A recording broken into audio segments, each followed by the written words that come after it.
Good morning and welcome to our channel. Today is January 9th, 2024, and today's video is going to be what is Section 8 as a whole and as a program and a federal subsidy. And we're going to discuss what types of vouchers and other housing would be most appropriate for you or whether you'd even qualify. And so, before we get started, I'm going to give a few introductions. My name is Jay. I'm the owner of Section8Constulting.com. I'm an expert in Section 8 programs, vouchers, and other housing systems. And we've made videos about 15 years and been doing consulting close to, I would say at this point, 23 plus years. So, that being said, you can also find the schedule. Many of you want to know when we make videos. We make 4 a week for 2024, and we're going to be posting that in the comments section. So you'll see a pinned up comment, and if you just expand that, you'll see that we have videos on Mondays, Tuesdays, Thursdays, and Sundays, many of which are live, some are educational, and others are news and updates. They're all very good. All right, that being said, so Section 8, as it started back in 37 and is often called Section 8 as repeated and amended by U.S. Congress. And it's essentially, and what I want to do is kind of open up the terms here.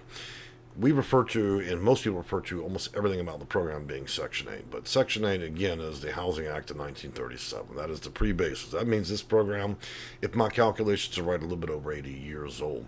It has changed fundamentally a great deal. And in fact, it's probably changed even more about every 5 to 6 years. And of course, presidential elections and new rules and policies changes. So even since 2000, Section 8 and its subsidies and vouchers have changed a great deal. So what is it and what does it really do? So if we skip all the amazing things people say about it, the section, what it does is that it can achieve 3 things. It'll A, give you a voucher, which would give you basically, and to summarize, 70% discount. So let's give an example. If you've got a $1,000 income, you'd pay out $300 in rent, and then the housing authority would cover the other 70%. Now, the requirement here is family incomes of either 50% below AMI or area medium income, or 80% AMI, area medium income. And you'll find that preferentially, the most housing authorities are looking for people that are seniors, disabled, and we have domestic violence. And then there's a bigger attachment to this. So many housing authorities may consider people with HIV and AIDS. They may have participated in HOPWA, HOPWA, those that are veteran, and HUD-BASH, BASH. And there are roughly, to my own count, a little over 100 different types of housing programs, federal subsidies, vouchers, and emergency programs. Now, if you hear a few cats make a few noises in this video, it means I'm A, a pet lover, and B, they're probably acting bad, and that happens a lot. I've actually got at least 3 cats surrounding me now, and it's not surprising in most of my videos that you will see one of my lovely furries pop up and assist me with the videos. I'm definitely widely known for my ability to rescue cats and them taking over my life. So if you quite enjoy pets and people that enjoy them as well, you'll enjoy this channel. All right, so for all of you out there that are looking for housing, there are some things we should first understand. Number one, it is a rather lengthy process to get vouchers and other types of housing. It can be expedited if you're likely working with somebody that has a really good understanding of the system and how to get through it and how to navigate away. If your total pretense of trying to achieve vouchers and housing through subsidies and the government is going to be on the basis of what you know, or you roaming around Google and trying to learn that way, you might find that this could take forever. And the reason I say that is because if you take and you develop a very simple system and then you keep adding extra layers of rotten icing, you keep pasting over that cake, for 80 years, you end up with something like Section 8. And while many of our federal agencies, including the Social Security Administration, the Post Office, and everybody else that are federal agencies, are well funded, HUD is not. That means it's insufferably, and sometimes very insufferably difficult to get through, to understand. And of course, because of the lack of wages for those that administrate housing authorities or public housing authority, many of the employees are high turnover, thus don't have the time to learn or even stay to become a very good caseworker for these housing authorities. And so what you find is a wide range of workers that are unpleasant in many cases. In many cases, they can be nice. So it's convoluted. And so, since the housing authorities, in principle, or its only job is to receive the application, determine whether you're qualified, what you'll mostly find is that any question you have is difficult for these people to answer, if they answer it at all. The general level of contact by phone and email is sparse, if any. And so they are not going to educate. And if it's a situation where housing authority and its employees decide to act in an unethical or unprofessional manner, you may find it even more difficult. They're not going to give you a manual on how to get them fired, report things, and other things. So, we receive thousands of calls every year trying to essentially pick my mind on as ways to be able to be apprised of your federal rights and so on. But reaching back in from all the negative, there's plenty of positive. During the year, I would tell you that from September all the way to April is a preferential time of the season. Why? Because most people don't seek out vouchers as much during that period. So you would say that the demand for vouchers is lower. So if you're out there and you're considering these programs, whether it's a Housing Choice Voucher, emergency housing, or even considering a LITCH property, LITCH, or a subsidy, better known as low-income housing, now would be a good time to consider that, because most people decide to do their moving and voucher seeking during the summer months. You'll find it becomes exponentially harder starting late April, and then it reaches a massive peak during the summer, and then of course it dies off slowly till you reach September and October, and then it starts to ease. Also, you keep in mind that federal budgets are typically in the beginning of the year, and so less people needing this, more federal funds means better opportunities. So in terms of all the types of vouchers, I'll say this, many of you have heard of Section 811, Section 202. You've heard of Housing Choice Vouchers, those that are wanting to qualify because you're 62 years and older, 55 and older, those that are disabled mentally or physically. And one thing I want to tell you about disabilities is many of you believe that you have to meet the same stringent criteria that the Social Security Administration would require of you. It's important to understand that the Social Security Administration as well as HUD are two different federal agencies. If you want a check from the government, from the Social Security Administration to be disabled, a lot of proof and requirements are in place. Now, HUD is a different thing altogether. Its requirements of what is considered a disability is much lower, so you may find that many things that you inconceivably think that are not disabling are in fact disabled. And so that's what makes all this very clever and sometimes even tricky, because it's hard to determine just how qualified your case is. I find that many people come in with if we had to range put a scale 1 to 10 on the seriousness of a case, most people come in at a 4. But once we work on cases and actually see whether or not they actually meet the federal definitions, many cases end up going from a 4 to 6, 7, and 8, because people are too modest or even ashamed to mention certain things. And because of that, they find that they end up on a list, but at the less preferred bottom. And so meeting these preferences, housing authorities have preferences. So think about a housing authority as a privately owned or city-owned housing authority that is funded and receives its federal funds from HUD. Now, when HUD determines they're going to award money based on certain criteria or preferences, they give that money to the housing authority. So as we look, if HUD issues $2 million for veterans, then the housing authority will calmly but deceptively put out there where our housing authority is open for anybody to apply. But what they usually don't tell you is they've been funded for very specific things. So while everybody's welcome to apply, it is highly unlikely, unless you're a veteran, that you would receive or even be picked for a voucher. In other words, you go to the bottom. So understanding that each housing authority, which is a PHA, public housing authority, they can have many levels of funding. So it's important to see what they're being funded for, if they'll even disclose it. And because they're a public housing agency, you may also do an open public request because they are answerable to the public. So there are many things to be considered. So I will tell you this, if you're a senior, you're disabled, you're a veteran, you have domestic violence, Now, the things that are not going to qualify as much as it used to, 40 years ago, and I think that this is prejudicial behavior of the 80s and 70s. Having a bunch of children is not a factor. Race is no longer a big factor either.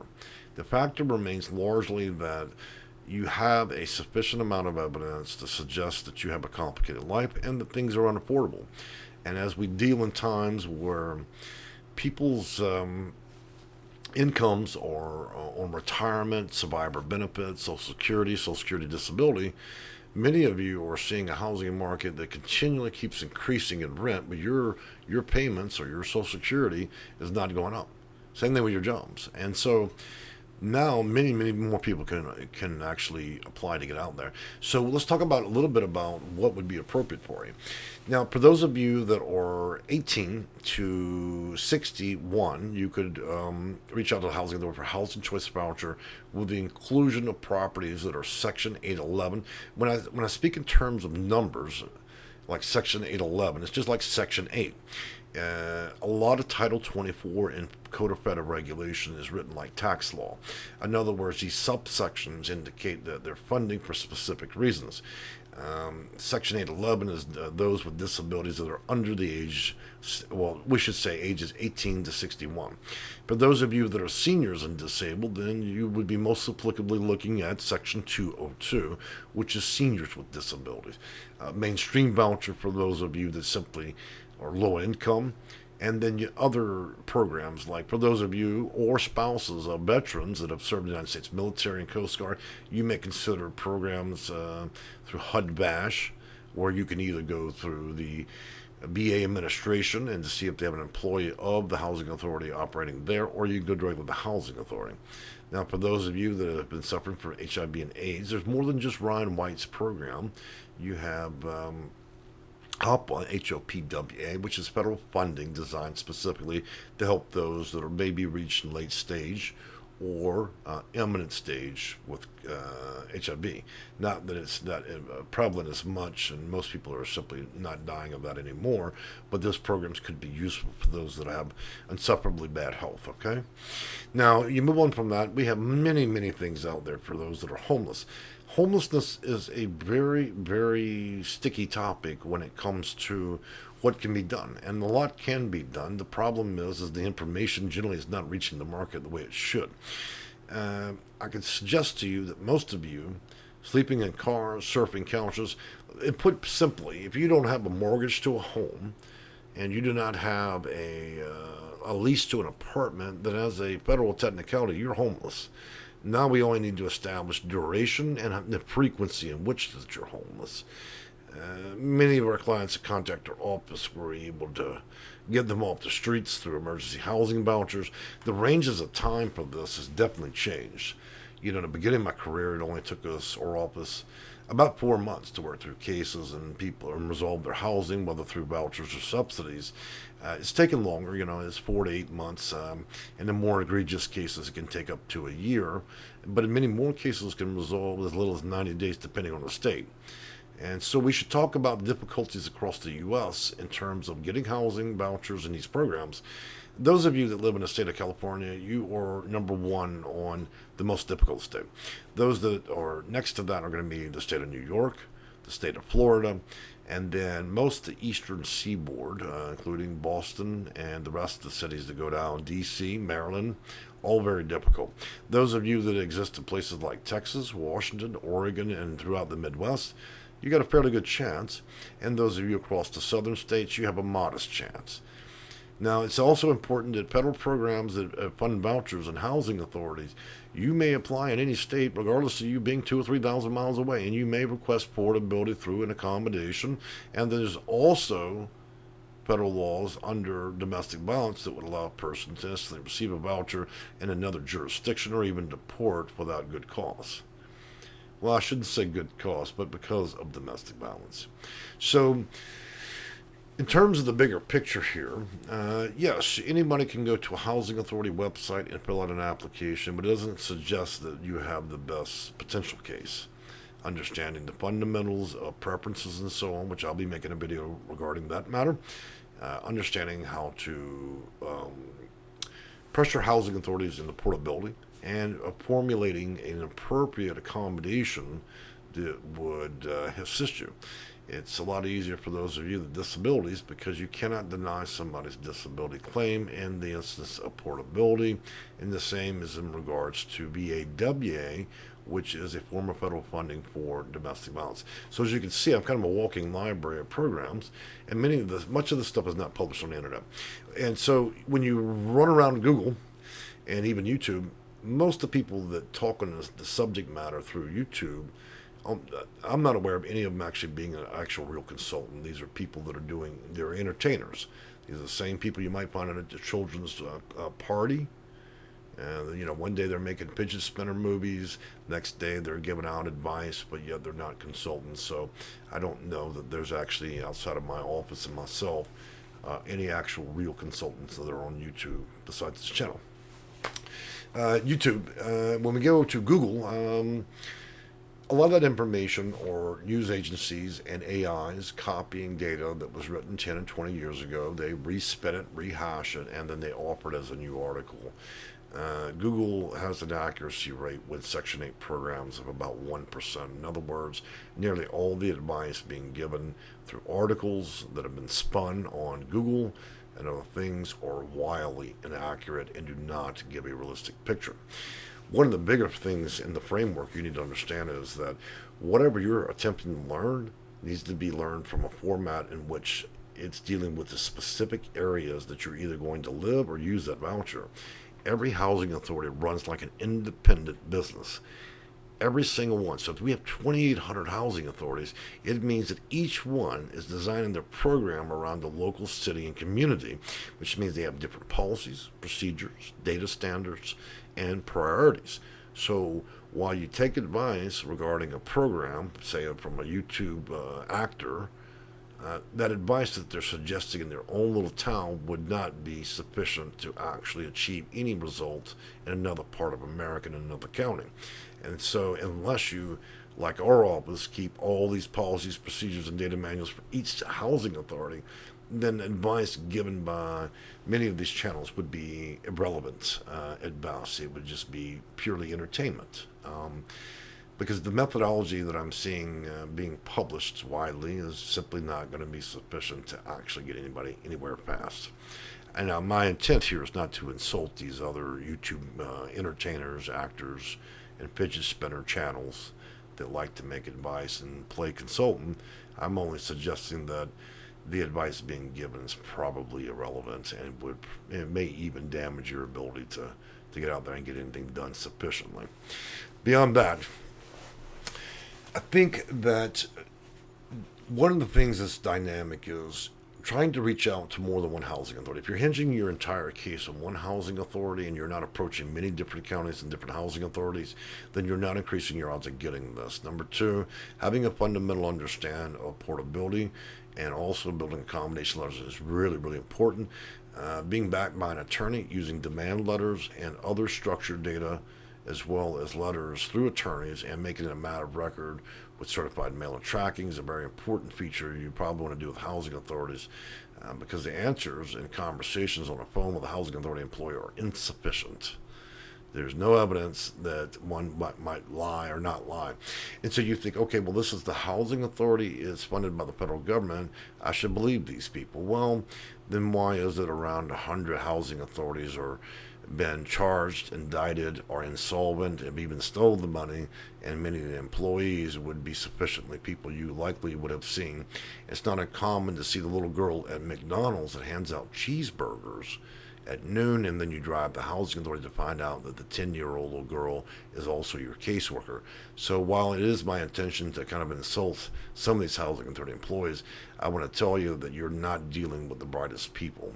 Now, I'm also going to tell you that usually there is somebody somewhere in the executive level in most housing authorities that know all the policies. The problem is most housing authorities simply don't train their people.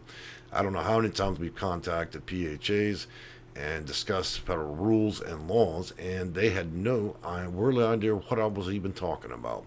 Now, that should be pretty shocking considering that probably that little girl or or boy that's playing caseworker and managing cases has about 500 to 600 cases, but yet does not even understand how fundamentally not to violate the federal rights of a person, that they would have to pull on mommy's purse strings if they make mistakes. So attitudes, colorful attitudes, lack of wisdom, unable to professionally mandate their own programs, a lack of understanding of how these programs should be administrated, and violating federal rights is something that happens all day long.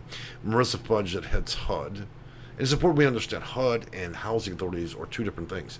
HUD is the feds. Housing authorities are just individuals that own the housing authority and determine they're going to make a little profit and then hire people off the Craigslist or even from under the bridge to work there and administrate your program. So while I'm not suggesting you need to purchase or hire anybody to consult or work on your case. I would suggest to you that if you ever hope to get anywhere fast, you might consider some alternative methods as far as how you educate yourself in terms of these programs, vouchers, and subsidies. And so the last thing I'm going to do before I close out is discuss 3 different types of programs as a whole that you could approach. Number 1 always should be the Housing Choice Voucher by directly addressing your housing authority in its online application. Number 2 is subsidies, better known as low-income housing, better known as subsidized, and they give it many names.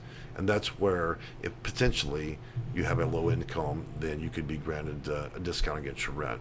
It is a property. You move in, they give you the discount with federal funds, and it's subsidized, but there's no voucher. When you move out of that subsidy, low-income housing, you have to start all over again, which makes it a pretty perilous process. And many of these subsidized properties end up having their own independent list that are not regulated. So if Nancy's sitting in the back office with a Mingo wheel with 100 balls in it, she can simply pull a number, throw it in the trash, respin until she finds the one person there that has the highest income and the highest credit score, and then go, congratulations, we have a winner.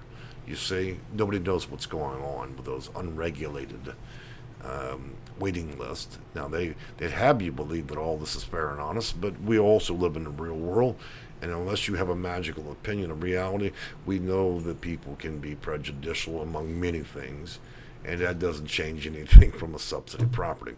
Third and last, for those that are homeless or imminently homeless or find themselves in a situation where it's become so unaffordable, then there are CES systems or coordinated entry system that can afford things like rapid rehousing, permanent supportive housing, and emergency housing vouchers. We have an exceptionally high rate of getting that completed for clients, even more than standardized vouchers for housing authority. So it's a third-tier system that issues federally funded vouchers. And so that's a great option for many, many clients. We often use that as kind of a backup system for those cases that are taking longer, and so you can kind of bridge the gap. So there are many, many options out there, and I think that's what we're going to spend 2024 doing, is talking about all the different types of vouchers, how to use them, how to get them, where to go, and whether or not you have enough, if you have enough built into your case to power it. People believe, simply running down the housing authority with an ink pen and on an application is going to go somewhere. Look, housing authorities can be running a lottery. They can be basing it on preference and many other things. So it's not a particularly fair process. It's generally not a fast one unless you know how to navigate it. And it can be pretty perilous when you deal with workers and so on that have high ratio turnover in housing authorities, because many of them almost appear to be pissed off when they show up to work and how they deal with people. And I've been getting reports in certain states where housing authorities operate very ethically. So it's the luck of the draw. But the demographics around the country, the demand, and the rate of homelessness strongly impacts the ability of certain counties and states to be able to operate. That's why sometimes we find more preferential to grab vouchers thousands of miles away in another city and then just have it ported over.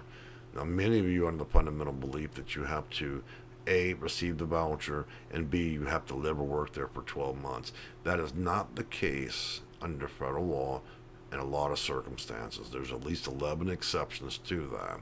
Understanding those and building your case around that would allow you to snatch vouchers from other states and then almost virtually be able to port if you have a really good fundamental understanding of that.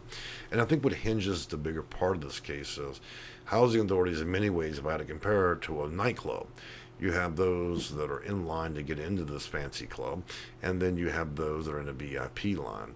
By weaponizing cases with attorneys, instead of it going to Sally that just got off from McDonald's serving cheeseburgers through the window, those cases tend to get pushed up to more to the executive level, because if housing authorities are not always operating at their best or even unethically, they try not to make as many mistakes with people that have fair and adequate representation. In other words, while it doesn't afford you an opportunity to somehow magically get a voucher, it makes sure your case goes a hell of a lot better, because then we have a real matter of record. We understand the policies, the procedures, and all the other things that go on.